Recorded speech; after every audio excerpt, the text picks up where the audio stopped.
And just right there, somebody's coming in under the wire. We are here live from Cedar Rapids, Iowa, in Terra the Folk House. And this is the virtual book launch for the first book in the Courageous Wordsmith collection, Salvaged, A Reclaimed Life by Nikki Kindred Halverson. And Nikki, it is such an honor to be here with you. It is such an honor to have you be the first title in the Courageous Wordsmith collection. Before I begin, would it just make sense for me to explain to people what Courageous Wordsmith and its collection are? Absolutely, because it's unique. Yeah. I don't think there's like anything else that exists like this. So I'd love for people to know about it, especially if anyone is interested or knows anyone who's interested in writing their own book. Like, what is this? It's so helpful. So Courageous Wordsmith is not a publisher. There are no books published under the Courageous Wordsmith imprint except my own personal books, and I am Amy Hallberg. So it is it is an artisanal writers workshop in which I work with writers in groups and one-to-one, which is how I worked with Nikki, and which is where the Courageous Wordsmith collection comes in. And I just want to read because people were asking, am I a publisher? This is not a publisher. What it really is a credential. So as the book writing mentor and editor of Nikki's book, as the person who guided Nikki through her book's writing and publication, and by the way, Nikki was writing for probably 3 years before we pulled it together as a book. Absolutely. So I had writing, I kind of had like more maybe than loose ideas about what I wanted the book to be, but just to have, excuse me, someone who has been through the entire like writing, editing, and publishing process was totally instrumental. So as the mentor and editor, like I am the editor of this thing, there were beta readers and there were proofreaders, but I'm the editor of this book. But I also have life coach training and I was a teacher for many years and la la la. So I guided Nikki through her book's writing and publication.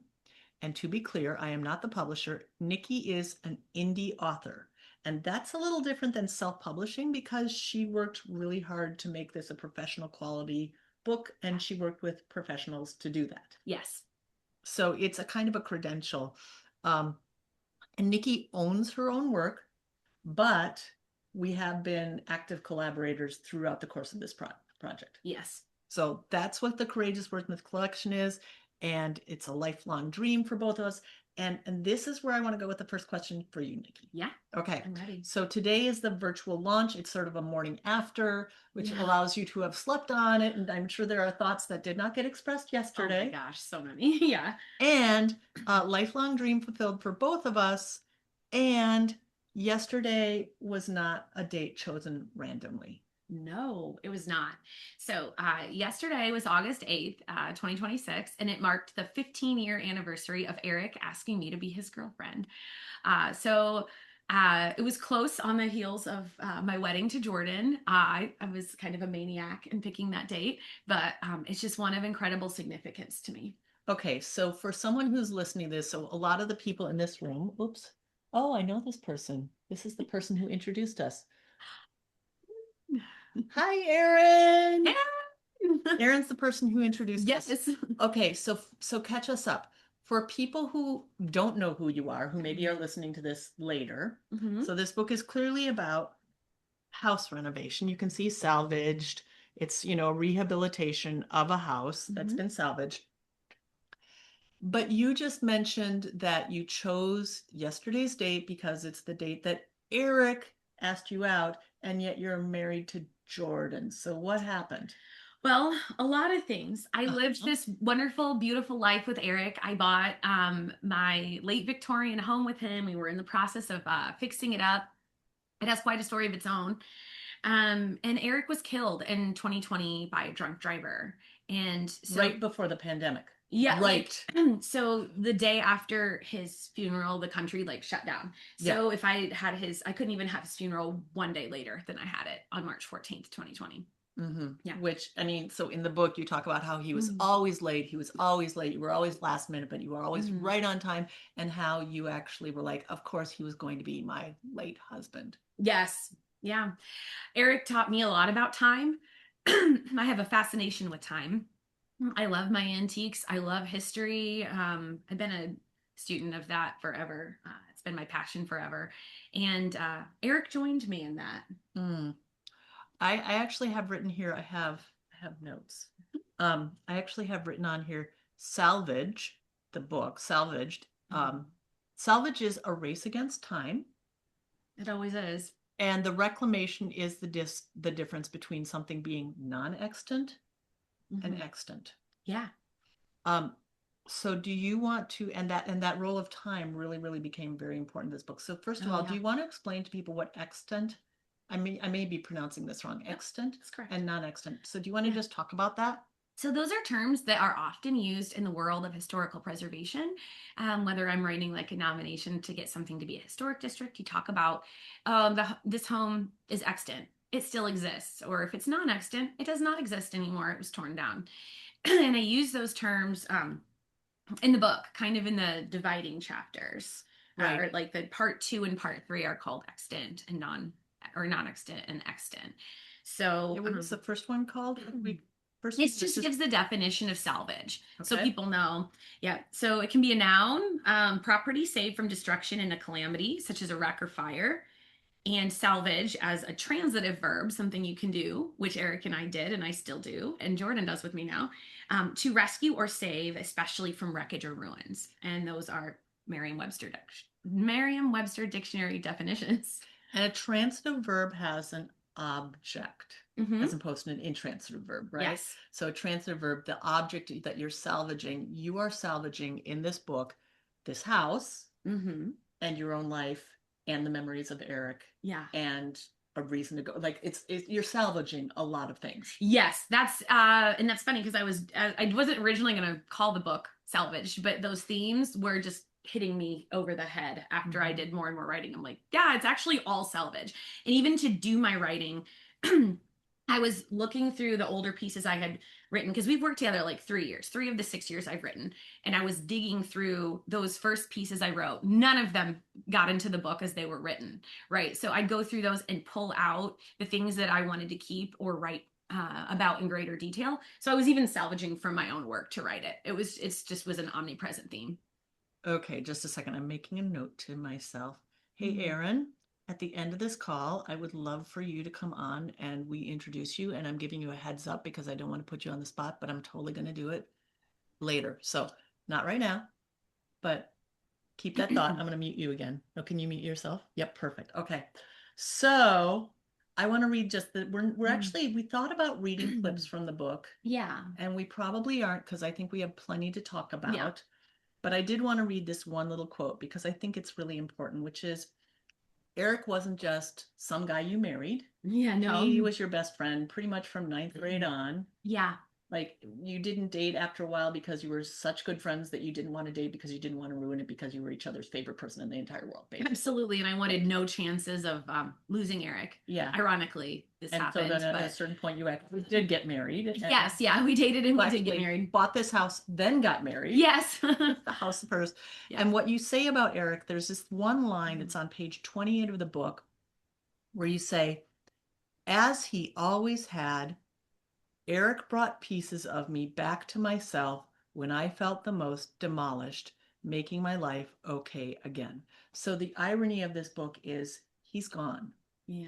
and you're salvaging what is left of him. I would say maybe I'm getting ahead of myself that he's more present in your life in some ways than not. Like when first of all, like Yes. he's very, very present in your life. Yes, still. Yes. But Very. but it took a while to get to the point where you were able to feel that and have Absolutely. gratitude for that idea. Because I just had all these pieces in a heap, right? Right. To really like salvage them, you have to take stock of what's there. Mhm. You have to know where you're going to store it, what you're going to do with it. And writing this book provided a lot of clarity So in that direction. so I'm gonna Aaron again, my former student. Hi, Aaron. We're just gonna keep talking about you. So right after Eric was killed, Yeah. Aaron reached out to me and Aaron said, my best friend just had this horrible thing happen. She's writing, keep an eye out for her. Eventually, you're going to be writing this book. Yeah. And it took 3 years before that happened. But she told me, and I was like, that feels right.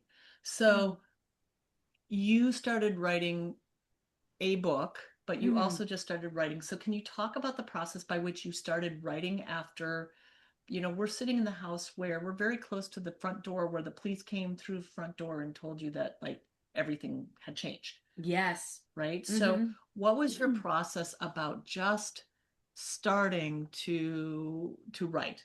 Sure. So immediately after Eric was killed and the cops came here to tell me that, my parents came and got me, and I went to stay with them. They only live about 10 minutes away from me, and I went to stay with them for about 3 months. I couldn't be in this house. It was incredibly painful to me. Not only was it just like he wasn't here and it was big and empty without him, but like the house project that we'd been working on together was like at this now going to be at the standstill. I wasn't even sure. I think when the cops were talking to me, I was like, I'm going to lose my house. I can't finish this project. I was spouting every fear imaginable. And then I went to stay with my parents, took a leave of absence from work, didn't really write during that time, but Didn't thought do about it. anything during No. that time, really. Like I like basically slept and tried to stay made the alive. bare minimum decisions that you had to. Yes, I had to make a lot of really awful decisions, and that was taking pretty much all my bandwidth at the time. But I was just struck with the feeling that I was gonna lose like the memories of him, and that was just like really hurting me more and more. And then when I went back to living at my house, and when I went back to work, I moved back here. And just in those really early days where all the days felt the same and it was work and home and barely staying alive, I was here alone a lot, and I had like a lot of time to do reflection It was and thinking basically about it. you and your cat Yeah, because it was me and locked down for Stella. your COVID, Yeah, right? yeah. So nothing's normal. No one's getting together in big gatherings because this is the pandemic, the early days of the pandemic. So yeah, in those days here with my cat, I sat in this house, like down the hall from where the cops had come in the door, and I started writing. I started just writing at random, kind of like what it was like, what I was feeling, what I was thinking, and a little bit about Eric too, but nothing extremely detailed about Mm-hmm. Eric because I just like couldn't even go there.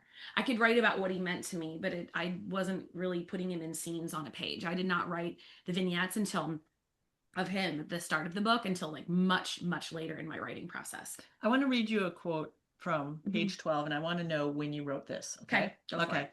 So you say, um, it isn't surprising to me, given all the ways that Eric challenged me in our time together, that I'm left with a better understanding of the precious things that live outside of the laws of time. Out of all, oh, I'm gonna, when I trip, it's usually because it's a really, really important line. So there you go. All out of some days and laters with Eric, I'm left with memories and lessons so perfectly timeless, even if it hurts and means time may have never really been on our side. I'm not left empty handed. The clay of his life is ash now, and mine is probably half formed and partially dried, but in it are his fingerprints, kiln fired, growing older in a way that he himself never can. He will never get old. I love to think quietly about the life we had and the life we never will, on my car rides alone, windows down, destination known or unknown. We were so, so young. What would we learn of wreckage and ruin? I'm going to let some people in before you answer said question. Okay. So the question was like that paragraph. Mm-hmm. When did you write those words? That was definitely after we were working together. So I was working with Amy. I started in spring of 2023. I probably wrote that in 2023 or 2024. So Okay. 3 to 4 years after he was killed, I was able to have that perspective. And that first chapter, it is a pretty timeless chapter. It's one of the few that doesn't have a date on it. Mm. And it's written from the perspective like farther from it, like I'm remembering us in our younger days, but he has died in it, and I'm acknowledging that he's my late husband in it. But I knew when I wrote it, I'm like, this is the start of the book. So when I'm working with a writer, I'm always looking for what is the image? What is Mm-hmm. the image that's going to carry us through? Yeah. And, or the imagery, right? Mm-hmm. And the false agreement. And the false agreement is that, you say, we had all the time in the world. Yeah. And then when he dies, but all that time, time's up. And the Yeah. truth is, time with Eric isn't up. It's just a different kind of time. Yes, very, very much. And it took a long time. Like people could say that to me, right? Right. But it took a really long time for me to feel that I think or to understand. people want you to jump ahead. They really don't want you to suffer. They kind Yes. of want you to get past it, and you kind of needed to, what, I don't want to say mope. You kind of needed to be not okay for a stretch of time. I think it would have been totally dishonest of me to skip over that time in my book. I let people join me in the book into my total pit of devastation. I don't stay there, but yeah, I could have written from the perspective of now, right? Where I'm seeing everything differently. Everything looks different. I'm in a way different space. I'm very different. But I had to, those early pieces written in the early days, I left for good reason. And those reasons were because they were actually written when I was in that place. And I had to resist the urge to edit them much because it was true. That's how I was. I was screaming on the floor into my stairwell. It's vulnerable to share with people that you're falling asleep on your floor at night and not in your bed, but like I think people need to see that because other people are doing that too when they have their big loss and they want to know they're not alone. And I'm like, no, you're not okay for a while, but it doesn't mean there's anything wrong with you or your life, that it's over, that you're giving up. I think more and more people want that from a story, that they want to know. They don't want to know that everything's perfect in your life and you haven't suffered the way they like, Mm-hmm. not like everybody's celebrating that you suffered, Mm-hmm. but they want to see, how did you get through that? Some Like, moments don't have silver linings, what and that's okay. happened? What Yeah, happened and how did you get through that? And if you can get through that, then maybe I'm not alone and I also can get through some of the things in my life, of course. even Yeah. if I've never had that specific horrible thing happen, but that Mm-hmm. somehow you are still alive and Yeah. writing this book. Yes, absolutely. It's one of the reasons, as I got more into figuring out what the book was going to be, it really became central to my mission. Not just to share Eric and keep his memory alive, or to talk about me and my healing journey, but it was really to reach other people who've grieved or who've had a profound loss. And I hope that my words could touch them, let them know they're not alone. It's not a roadmap. Everyone's life is going to be different. Everyone is going to grieve differently. Um, but maybe my book can be like something that goes in the dark with you and holds your hand. Oh, I love that. Okay, wait a minute. Right now it's 12:20. Go back to the transcript, get that. Okay. That you need to But tell. that's what I kind of Yeah, hope for it more than anything. It's not a map, it's not a how-to. It's just yeah. yeah, a friend. So I want to ask you a few things about. So we had this big pile of writing, all of which is beautiful, and what do you even do with it? And it needs to do so much. It needs to accomplish so much, and it means so much to you personally, for yourself, and also for the ways in which you're able to help people. Yeah. So before we even subdivided things out, because there was still, I've read a very large thing before it went to your beta readers, and like, when we started saying what belongs where. Uh-huh. But how did just finding that motif of time, Mm-hmm. that sense of time, how did that start to guide you as you were starting to just curate, put together, compose something? Kind of put a center pole. Like if I had to like write on a topic or say I had salvaged something or Amy's like, Nikki, I think you need to lean into this part more. I want to see this more. I want to hear this. That time, that concept of like time and salvage kind of too, Mhm. just was like, gave me an angle from which to approach it. Mhm. It gave me a thing to relate it back to. And that often it wasn't hard to do that because it was already there. And what was hard, I mean, so we kind of, that it allowed us to come in a side door on something. So what Mhm. was really hard is what people, there's a phrase, show don't, which just exasperated me when somebody like show don't tell, and I'm like, well, what does that mean? Because if I knew what Yeah. show don't tell meant, then I would. But I think so having that image helps to anchor you in the piece. Yeah. And one of the reasons we don't show, and we do tell, is because showing is very painful. Yes. So, for Very much. example, Eric, one of the things, I've Yeah. never met Eric. I mean, like, I feel like I have now. I've met, Which some of is his that's the family goal. members, right? Yeah. But you want the people on the page to know him as you did, and not the entirety of it. So this is where I say autobiography is not the goal. That's everything that happened to you. Nobody wants to read an autobiography. You don't want to read No, mine. no, nobody wants to read anybody's autobiography, all the things. What memoir is a story within the life, Yeah, a right? line, a focused, some more focused themes. Yeah, Right. it's not every memory I have of Eric. Although I think I wrote 4 times more than I published. Yeah, and we know, Those. yeah, and we know two more books at least that he come Yeah, out of they that, and probably you like, could. right? Yeah. But, um, okay, what was I gonna say? Because I actually had a thought, and that's why I have notes. Um, so what was I saying? My goodness, what was I saying, Nikki? I don't know. You had just talked about like the central motif, and some things were harder to write than Yeah, others. yeah, The show yeah. don't Okay, tell. see, I Yeah, don't even want to talk about it because it's painful. yeah. It was the hardest part of my You book. did not want to talk about Eric. You did not have memories of Eric. Like Yeah, what scenes where you and him in yeah, conversations with each other in this house so that we can see, so that it's not just like, oh, it's a museum little house. It's real, two real people yeah, living in this very real, very ripped up house. yeah. I didn't realize that I didn't want to write it. Interesting. Okay, so say more about So that. I didn't. So I didn't even really realize that I hadn't written that. So, but Amy was very quick to point that out. She's like, "What did he look like?" That hit me. So I was like, "Oh my God, I didn't even tell anyone."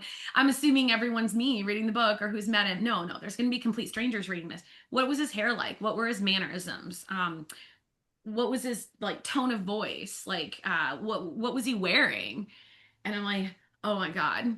So writing those was absolutely any chapter where Eric is alive put me out after I wrote it. You can count on that because I had to really sink myself into those memories. And I realized I realized in short order why I hadn't done that because it was excruciatingly painful to do. Because I was basically bringing him back to life, and then that's fun, right? And that's great, and I'm so happy that I had help to do that, and that I do think I accomplished it pretty well. But I would be done writing the piece, and he was alive, and it was this amazing memory, this pivotal part of my life. And then I would look up into my empty house and he wasn't there. And it was a death again, you could say. And as readers, you did so. We did this. The first thing you say is, "Here's Eric, and he's dead." Yeah. And then the whole first, what, third of the book, Yes. he's not dead. Correct. So you're Yeah. making us He's fall alive. in love with him. Yeah. And there's sort of this hope against hope, like, I know how this ends. I know he's going to die. Like, is he going to die? Like, where is he going to die? But also, like, Mhm. so, like, there's almost this willing suspension of disbelief, like, he's actually, like, this time when I read it, like, he's not going to die. But you know Yeah. it's coming, right? Yeah. So it's, I do it's, tell people. Yeah. yeah. But I mean, but I think that actually is a really interesting way for you to help us to understand, like, okay, just to let you know, he's going to die. Yeah.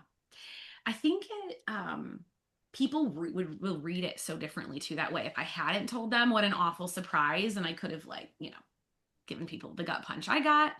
I didn't really want to do that. I think reading all about someone that you know is going to die just hits different. Mm. Like I just think you process it differently because yeah, you're right. You're like, how could this person die? They're so alive.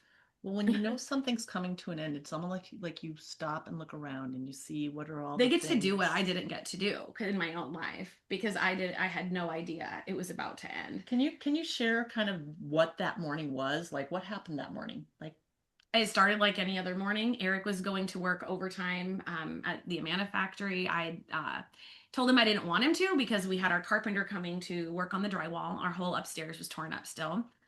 And went down to get something to eat. And then I get a knock on my door and I'm like, I'm home alone. I'm not answering that. And then happened to look out to see kind of what's going on because they keep knocking and I see a cop car. And I'm like, there's probably just something going on in the neighborhood. They want to know what's going on. but you also had a dream. Oh yeah, I thought it was just stress from like the house project because my house had been torn up for like 9 months at that time. I mean, like the floorboards and everything. God, yeah, like it was an entire like the attic was open with bats coming down. Like it was bad. Like it was really gutted. Like it was down to studs in my upstairs because we were expanding the bathroom. We took a kitchen out, adding a bedroom, and yeah, so the house was like completely torn up. Where was I going with that? I'm so sorry. Oh, You had a dream. Yes. So I was under a lot of stress. Okay. But I had been having just terrible nightmares for starting about 3 months before Eric died. And they all involved him in some manner, him being hurt, him dying. He died in my dreams before he died in real life. And so when the cops are here telling me he had been killed in an accident after asking me a bunch of questions, I was so confused and praying they were actually cops. It was kind of terrifying. And when they told me that, I kind of, for a moment, I'm like, I'm just having another one of my dreams, my nightmares, not dreams. They're total nightmares. And so I thought I was for a while having a nightmare and it wasn't real. So dreams form actually an important part. There's sort of these recurring dreams, Mm-hmm. not a ton of them, right? Carefully selected, but where you Mm-hmm. sort of insert these dreams where you are seeing him again. He is Yeah. coming back to Mm-hmm. visit you, And he's alive. and he's He's alive. alive in them, or I dreamed that he survived. Yeah, I had that recurring dream. I have one other dream that's not a recurring dream. That's actually my favorite dream I've ever had of him. But most of them are my reaction to a recurring dream that Eric survived the accident and is coming home. But it's like immediately 6 months later, a year later, 3 years later, and how differently I react to it. And you're explaining to him, Eric, here's what I'm doing now. Like, Yeah, yeah, yeah. you did not read. So as we talked, and we were very deliberate. Oops, somebody wants to come on in. Uh, you were very deliberate Mm-hmm. about what you wanted to read yesterday, and you did not want to read any of the dreams No. because, And I will not today. And I probably won't for you ever, but you can read them in the book. well, Yeah. audiobook Yes. Oh will God. happen. There will be lots of quakes. Yeah. Oh yeah, those will be bad. There's multiple chapters. The letters and the dreams are Yeah, and why is that so hard? the content of them. And just the number of times I got my hopes up. Mm-hmm. I think that it was real. Um, and I just remember the heartbreak of it. It just takes me right back there. And I wrote those dreams all at the same time, one Mm-hmm. after the other. Mm-hmm. And they were, for whatever reason, even though I can't read them out loud without sobbing, Mm-hmm. I wrote them very easily. Was I crying? Yes. But and I hardly edited them. No, They were we edit them very lightly. 4 pieces who I don't even know. It's like they just came like through me and I wrote them, and I probably wrote them in 2023 or 2024. Yeah, it was probably 2023 actually, early on. And part of what you're doing is like, Eric, you're alive, but Jordan. Yes, because that becomes a thing where I'm like, wait, I'm dating someone else. What do I do? Right. I'm in love with someone else, and then Eric actually wasn't dead. So it's like the mixed feelings. The mix of feelings. That's what they become. They're always a mix of feelings, but they're first just like dark and horrible, and he's coming back. He's alive, and I'm just like disoriented Like, and where were confused. you? What happened? Yeah, exactly. Down to like I don't even know what to do with my life right now. They're horrifying. It becomes a kind of, I mean, they're always welcome and unwelcome to have them and to write about them. So let's talk about Jordan. Yeah. So you knew him. Yes.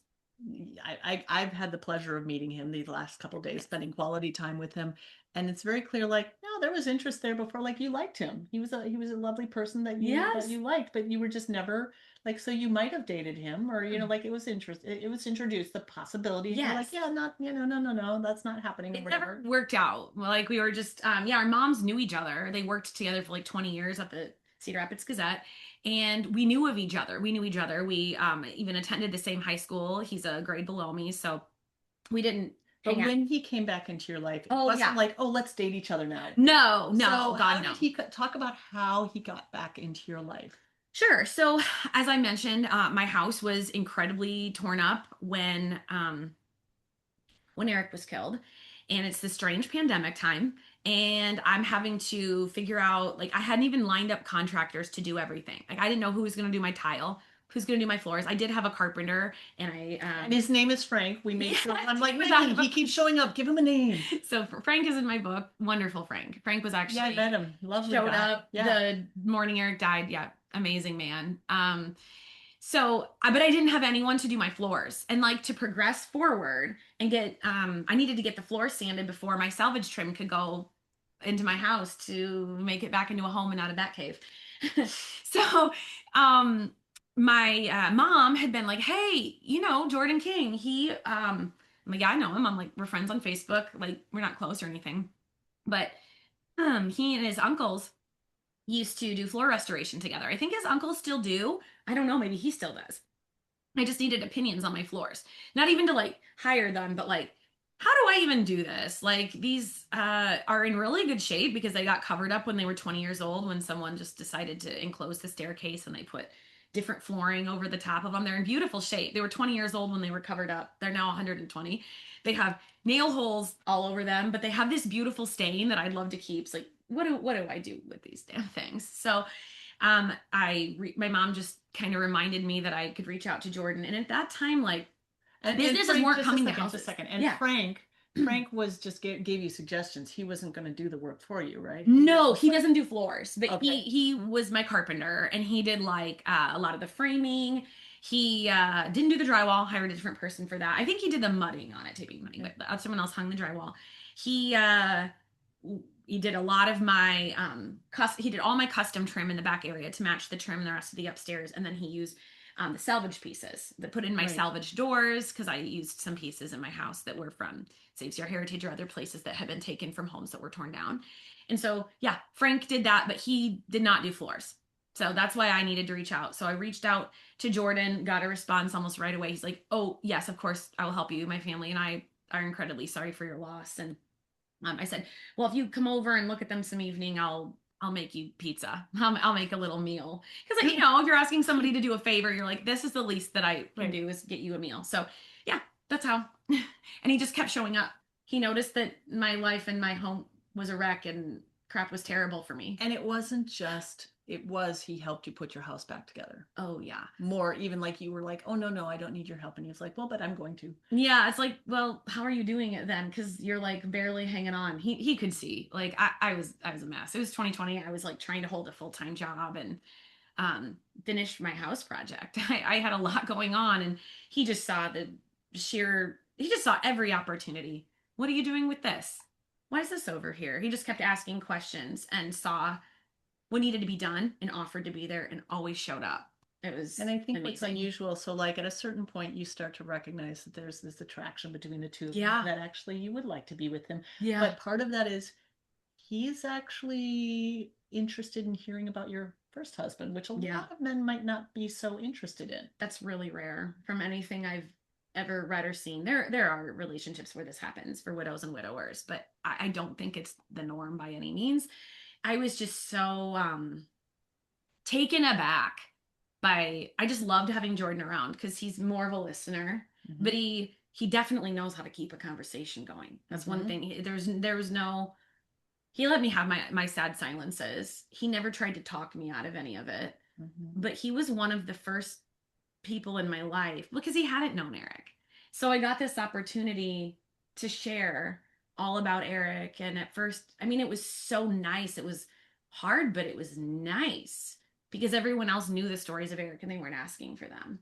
So I was actually telling a lot of the Eric stories to Jordan who wanted to hear them. He was genuinely interested in who Eric had been. Which, as I think about this now, like, so the way that you and Eric first got together, you were friends, and you Mm-hmm. did tell him a lot of, he was your confidant. Yes. And so, like you're dating other people, but he's your confidant. He's the Mm-hmm. person you want to tell about these things. And so, in that sense, you have I mean, like your relationship with Jordan, I think you would agree is quite unique. It's its own thing. Yeah. But it is also, he is a confidant. And I think that that's Yeah. something that you, A, value, but B, desperately needed at that moment where you had Absolutely. lost the one person Oh that God. you would have wanted to tell about all of the horrible stuff that was happening. Yeah. Yeah. I know the person I needed the most in those times, of course, was Eric, and he was Right. the one that was gone. So Right. yeah. Yeah, I could tell other people about, my loss and what was going on in my life, but he really gave me that chance to talk about Eric. And I made sure in the book to Mm-hmm. include some of the things we would talk about or some of the questions that he asked in my answer because what I was finding is that was people who don't know Eric will find out different things about Eric Right. from what I told, and then the story that I'm telling Jordan. Right. So some of the things you're learning about Eric, you Right. don't learn until I'm telling them to Jordan. And that was fun. It was fun to do that. Well, and okay, so originally when I met you and you're Yeah. kind of like, oh yeah, my boyfriend. And I'm like, boyfriend? Yeah, because I don't think it, you knew that I did. I had a lot of, yeah. well, but I mean, so it's like, okay, you know, I think people in the audience might remember that old TV show Cheers. You know, Norm comes into the bar and he's married to Vera, but we never see Vera. She's just this amorphous wife over here. Like she's not a real person, right? Mhm.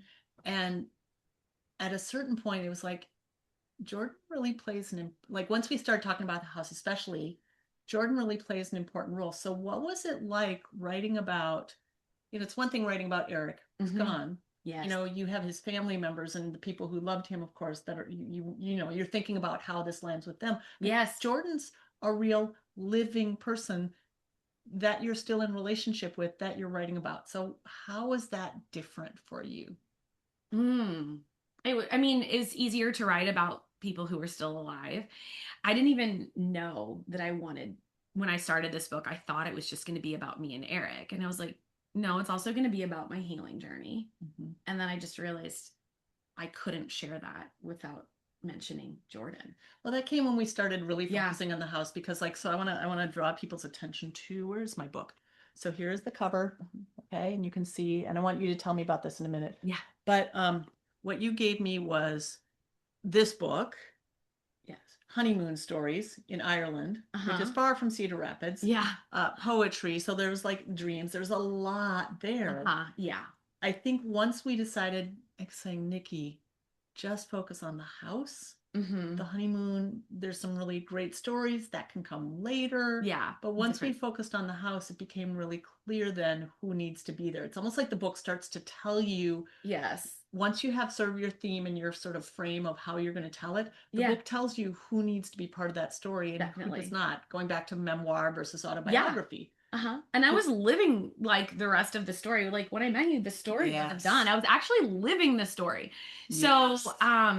I was writing it kind of as I had recently lived it versus writing about Eric. I'm writing about memories from 20 years ago sometimes. Right. 5, 10, 15, 20 years ago. Yeah. So very, very different. And one of the things I love to do, I love staging a story and like going on adventures to the places to get ideas or whatever. You're living in this house. Yeah. Right. So what is it like writing about this house where like everywhere you look, you have inspiration about the book that you're writing? Yeah, it was really fun. It helped. It actually made it easier in some ways. Um, if I'm describing something, I'm like, oh, how many panes of glass were in that? I can just go look. Right, it's here. But interesting too, like, because I that front hall is just such a meaningful place in my house for like many reasons. But I mean, it's also I the wrote place some you stuff fell there. in love with a house. Yeah, yes, exactly. I fell in love with the house there. It's where I found out Eric was never coming home, and it's where I wrote some of my writing.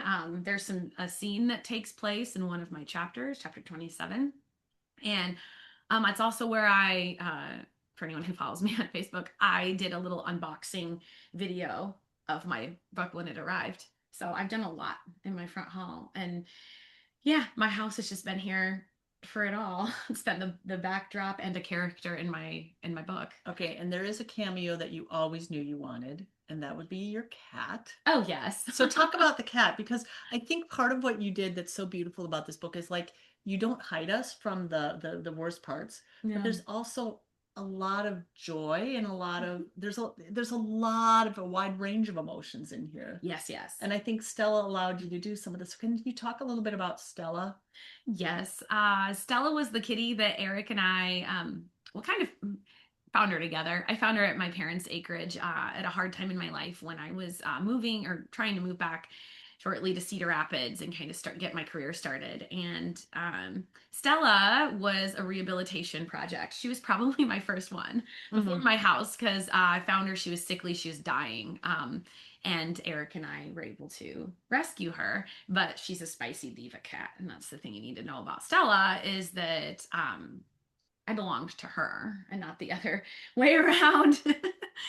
And she's definitely a character, but she also becomes the character living with Mhm. me in my house, and she's Right. there for me in all of these times in my life. She was there with me, and she's a special character. Can I go somewhere kind of hard? Yeah.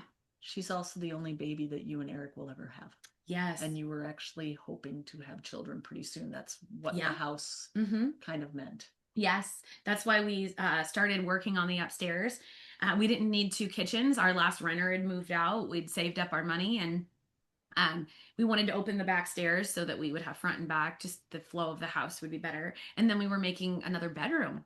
We were getting ready to have kids, and obviously that did not come to fruition. And I'm left with this house project that is an everyday reminder that that's not happening. But yeah, Stella was our baby. I put her on our grave marker, and I note that a few times in the book. And then I have this chapter that I don't know how I would ever read aloud, that is about the fact that she was our baby, and the fact that Eric and I can never have kids, and what that felt like, what that has been like. Can we also talk about so that rule that idea of salvaged, Yeah. the title, which Yeah. I mean I remember when I don't remember exactly when we did this, but I remember when we kind of looked at each other and we're like, yes, title is salvaged. It was later in the game. Yeah, I think it was like 2024, 5, probably 5. but it it was was like, oh, that's the title, and we just knew it, and it just came yeah, together. it was obvious at that point. One of the images that's really been powerful for you is those back stairs. Yes. And you use that so effectively. You know, you talk about the history of people who have been in this house, and this some of the heartbreak even that the people have experienced. Yeah. And their names are all along on the steps They in the are. back of in that back steps. Yeah, I put them there. Can you talk about what the staircase is? I mean, there's a lot to say about that staircase. So symbolic of the entire journey in the book. So um right away, when Eric and I get the house, I'm noting there's these like half closed off back stairs, and we are using it as a pantry. They're open at the bottom, closed up about halfway. This was done in the 1920s to make my house a duplex rental, so that there could be like a bathroom and a kitchen upstairs, and no staircase connecting them, because they could divide the front stairs but not the back. So yeah, the staircase, it goes all the way from like, it's this dream Eric and I have, and then it's this dream that we're undertaking together. Like, I show you the night that we get it opened up and how just thrilled we were, because it was like just symbolic of that whole upstairs project, and like digging into your house and starting this thing you're not going to be able to undo. Like I have a picture. Just yeah, go for it. That's them finished. They're plain Jane stairs, right? There's nothing fancy about them. They're steep. They were designed to be used by hired help. They're not my pretty front ones. And we get them opened up, and I mean, that's the staircase that all of our helpers are using. So they're covered with mud. They're covered with rubble. They're disgusting, right? I have to about use shoes to go up and down them for like a few years because they're messy. And if I cleaning them just became like Sisyphean, because then one day later they'd be covered in muck again. So then Eric dies, and I have these stairs, right? And they're the last thing I finished. So the house project got finished largely because I had Jordan and so many wonderful family members to help me. It got finished in December of 2020. That staircase didn't get done until December of 2023. Would you be willing to read? Actually, Yeah. I found it. So right here, could you read from about here to here? Just read it for us so people can get a sense of that. Yes. After I finished, I stood at the bottom of the staircase looking up, maybe just like somebody did when it was first constructed so many years ago, or even when somebody got it enclosed decades later. It's been finished in many different ways now. The truth of that leaves me with a bit more appreciation for all other endings. I envisioned my little sentinel Stella, gone 4 months now, waiting for me at the top. I called up into the silent stairwell because I knew it would echo, and I wanted it to. Eric! His voice didn't come down to me in return, of course, but mine went up and up, reaching for him. I did it! I never wanted to do any of this without you, but I did it. I looked into the empty groove of the handrail, between the grip and the wall. There was no little car, no marble, no razor blade. There was only my little hand. and I found myself beginning to imagine what else might come to be here by my hand. Don't you think there might be more good surprises? Don't you believe that emptiness is not only sad, but also something like wet clay? My eyes swept up to the unpainted riser covered with shoe marks. It was the right choice to leave it exposed, telling so many truths about this place. It'll be a physical reminder that nothing has to be perfect to be beautiful, or just the same as everything else to be complete.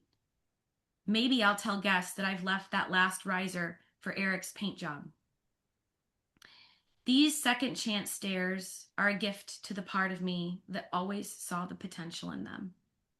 Eric's life is a gift to me too, and this is part of how I receive it, by accepting the full spectrum of it, from the very start of us, through the memory-laden middle, all the way to his death and my life beyond it. Before I could proudly ascend my finished staircase, there was a knock at the door. Jordan had arrived to see my handiwork. I smiled. Now we could explain, there are some things, that's so beautiful, thank you. Thank you. There are some things that you just read that are sort of, it's called plant and return, right? They're continuations and sort of resolutions and calling back to other things in the book. And we're not going to explain that because we would like people to buy the book and read the book. Yeah. And really, I feel like this is a book. One of my favorite things is books that you can just open up. I mean, you've seen me do this with this book today, where I just open it up and I just find little gems in it. Like, yes, I have, obviously I'm the editor. I've read it all the way through, but it's also a lot of really nice nuggets, like these beautiful little treasures in there. I hoped to do that. Yeah. And so people could do their own salvaging. Yeah. It's called Plant and Return. Yeah. It's curated. But it's also, the book starts to tell you what it wants to be.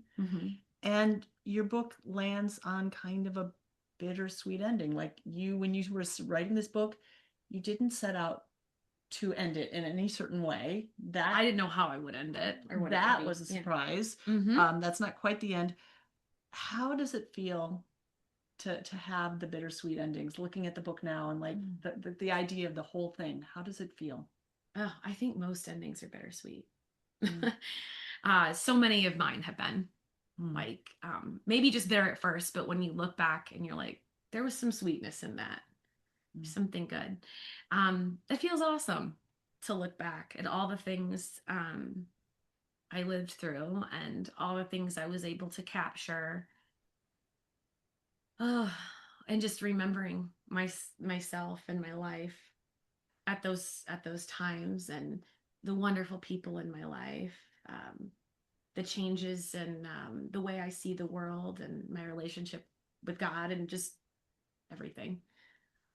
I'm going to try to do this, and everybody out there, have a little patience with us. I want to turn so you can see this is Nikki's house with all the beautiful curated things.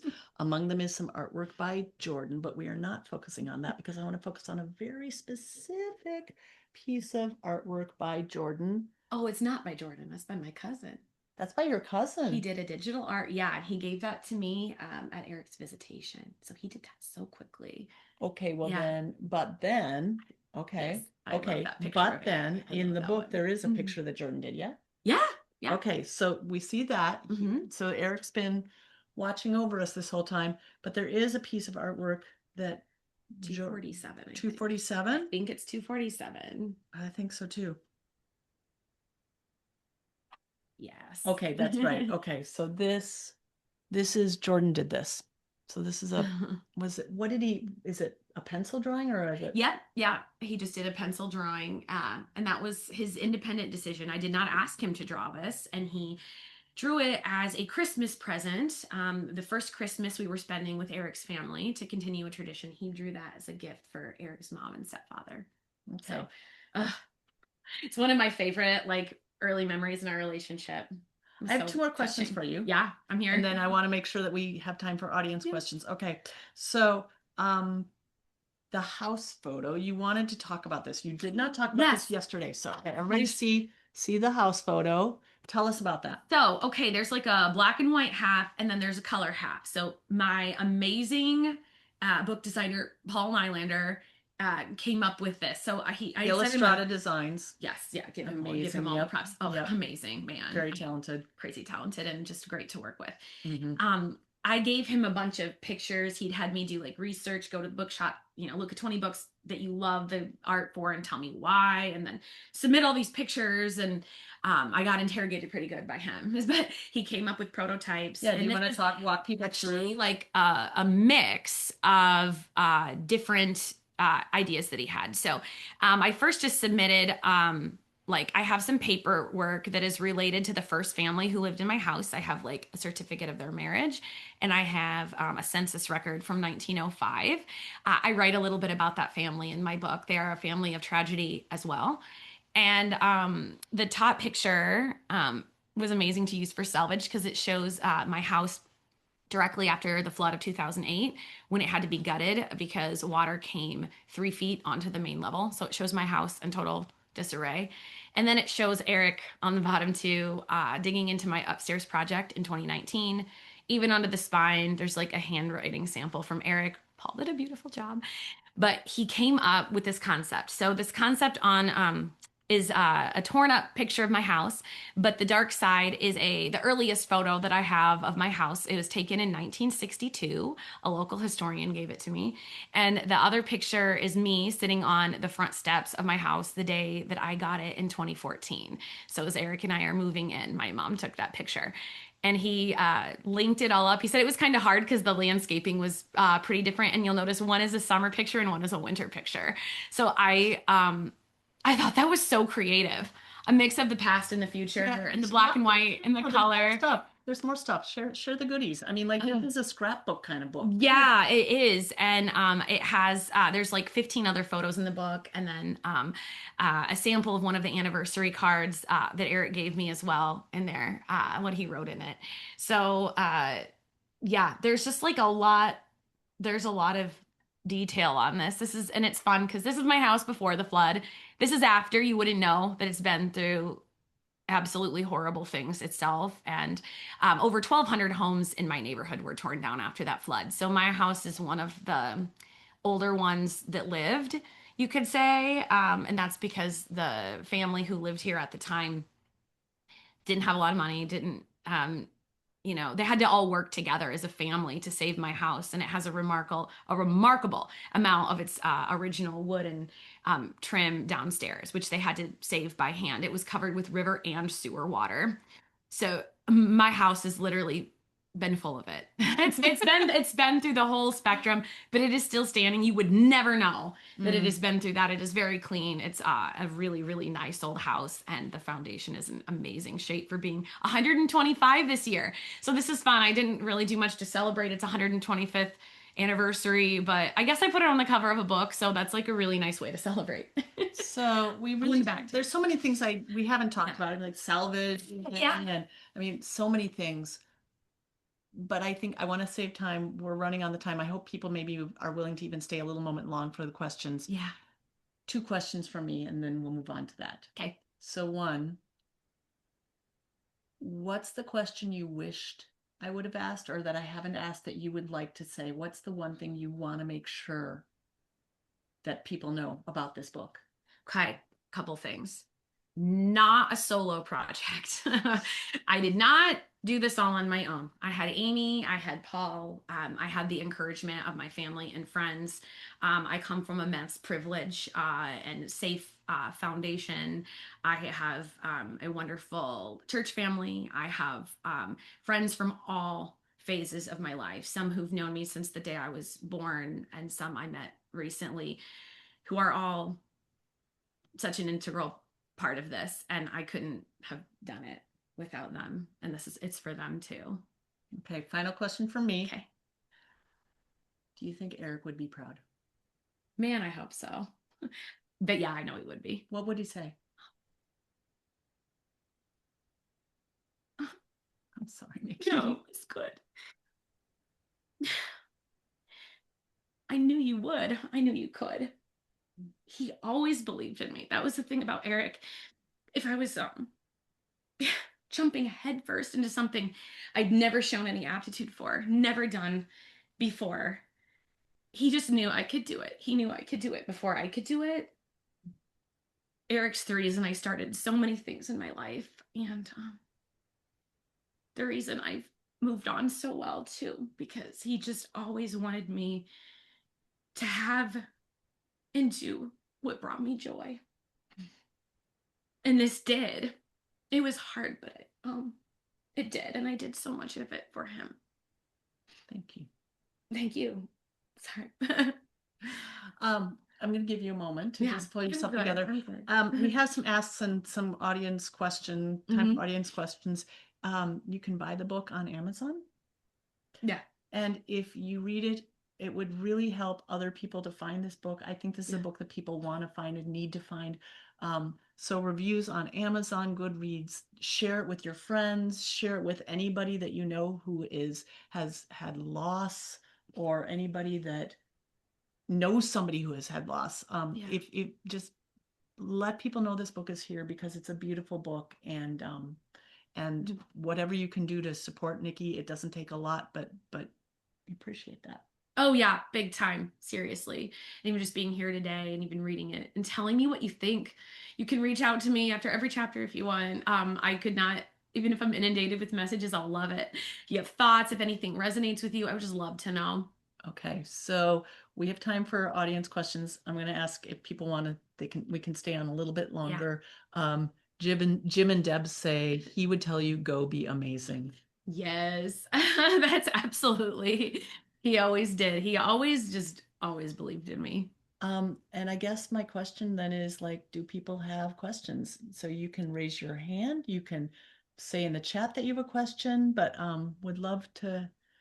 I'm not sorry, because you got to say a lot of beautiful things that I just haven't needed saying, but I would love to give people a chance to ask questions if you are interested. And maybe let's start with Erin. Erin, are you still here?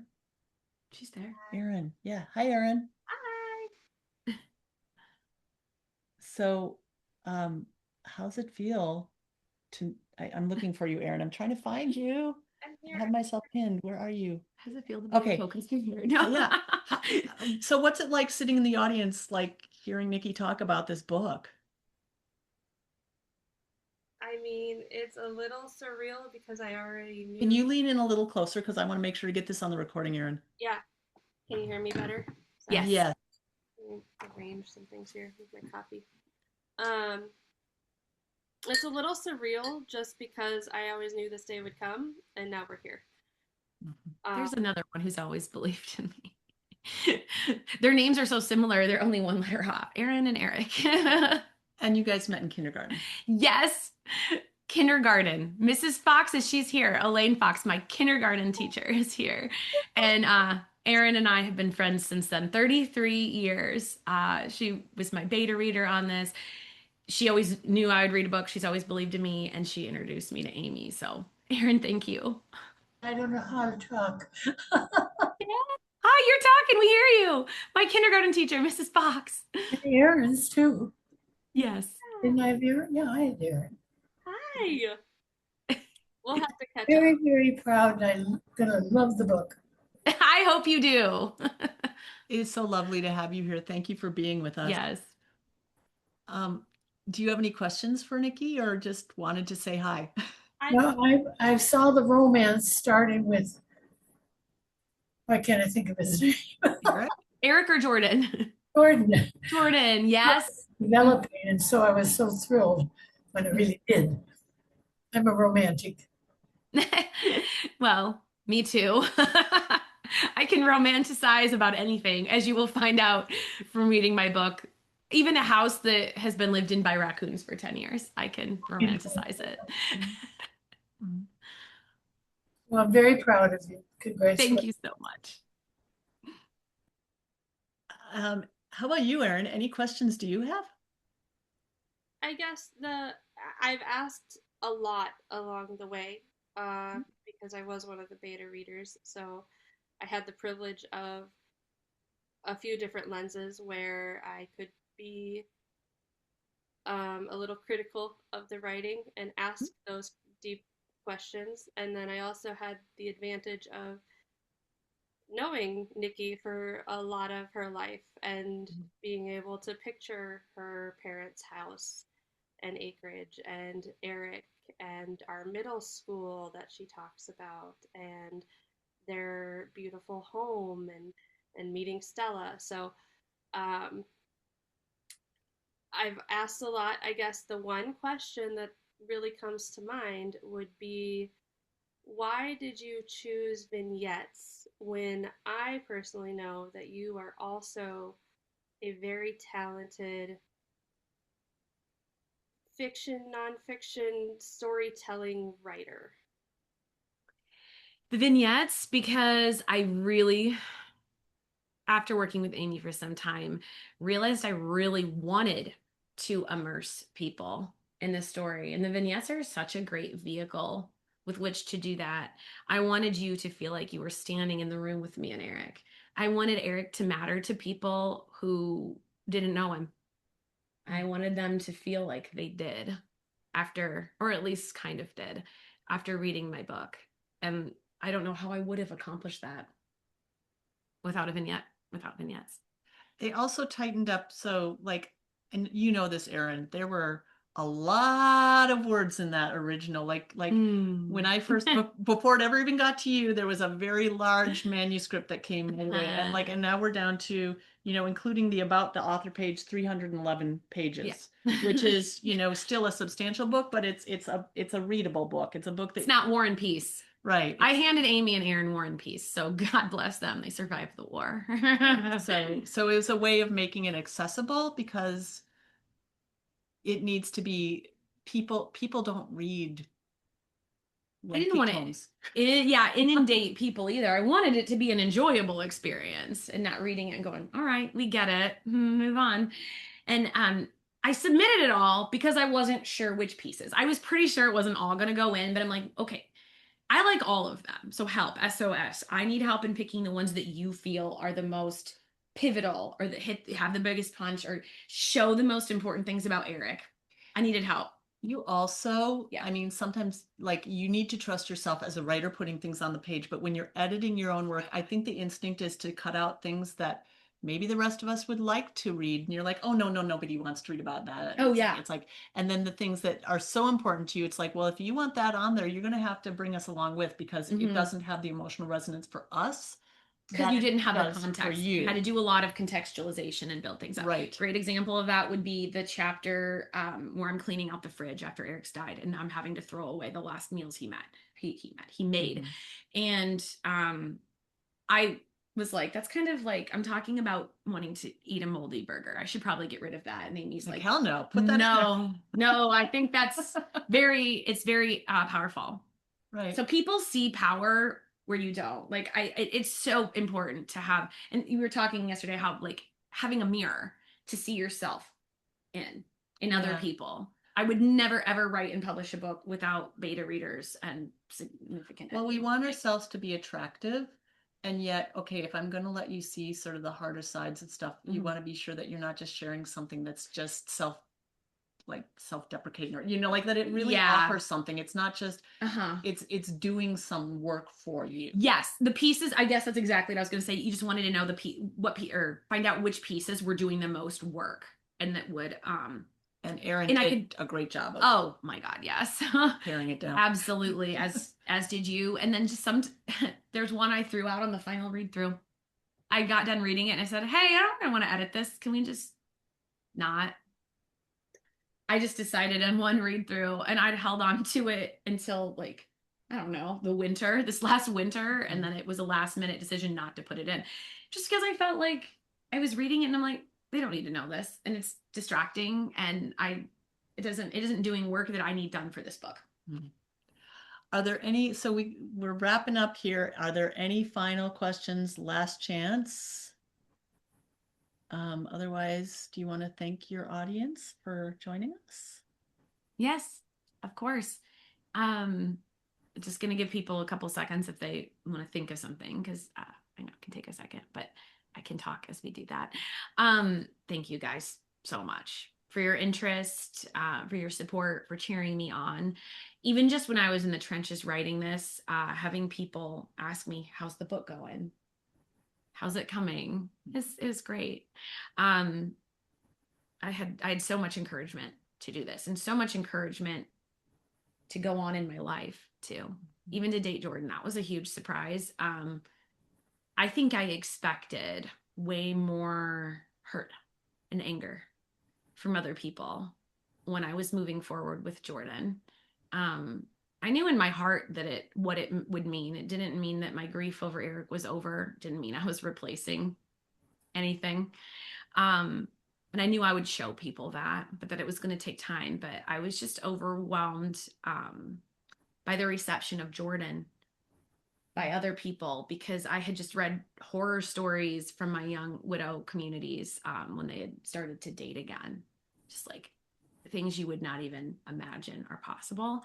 And just that people so readily wanted to make room for Jordan and were cheering for me and wanting the best for me. And how does that not inspire you? Like it was so it was, I'm gonna cry again. It was so touching. It was so touching to be so held in so many different states of my being and not run away from when things were terrifying or hard or complicated as they were.